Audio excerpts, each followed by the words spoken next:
રાજકોટના જંગલેશ્વર વિસ્તારના લોકો ગઈકાલ સુધી ચોધાર આંસુએ રડી રહ્યા હતા, પરંતુ આજે આ તમામના હોઠ ઉપર સ્મિત જોવા મળી રહ્યું છે।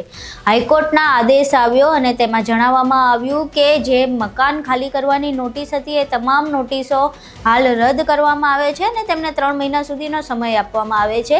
આ આદેશ બાદથી જંગલેશ્વર વિસ્તારમાં ખૂબ જ ખુશીનો માહોલ જોવા મળી રહ્યો છે। લોકો એકબીજાને મીઠાઈઓ ખવડાવી રહ્યા છે અને આ દ્રશ્ય વચ્ચે એક ખૂબ જ સુંદર એવું કોમી એકતાનું ઉદાહરણ પણ જોવા મળ્યું। નમસ્કાર, તમે જોઈ રહ્યા છો ચક્રવાત ન્યૂઝ, હું આપની સાથે હેમંત।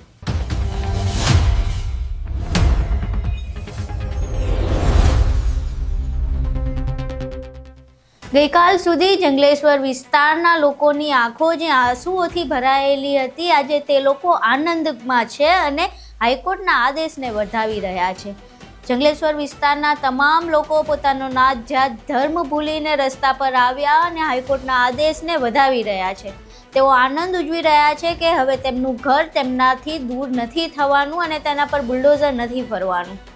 તમામ લોકો હિન્દુ મુસ્લિમ પોતાના જાતિ ધર્મ ભૂલીને એકબીજાને મીઠાઈઓ ખવડાવતા હોય તેવું દ્રશ્ય સામે આવ્યું હતું। તમામ લોકો રસ્તા પર ઉતરીને એક રેલી યોજી હતી, જેમાં તંત્ર સામે તેમની જીત અને હાઈકોર્ટના આદેશનો આનંદ હતો।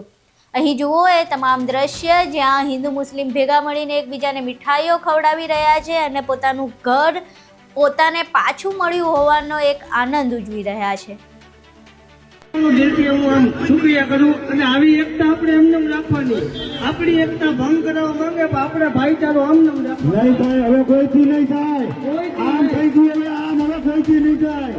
આપણે આમને મજબૂત રહીશું ને સરકારને આપણી પાસે ઝૂકવું પડશે અને ઝૂકવું પડશે। જય ભીમ, જય ભીમ, જય ભીમ, જય ભીમ, જય મહાદેવ, જય મહાદેવ, જય નારાયણ તકબીર, અલ્લાહુ અકબર।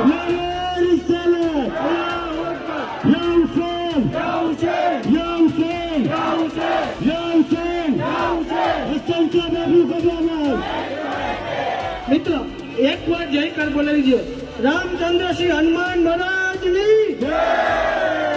થેન્ક યુ મિત્રો।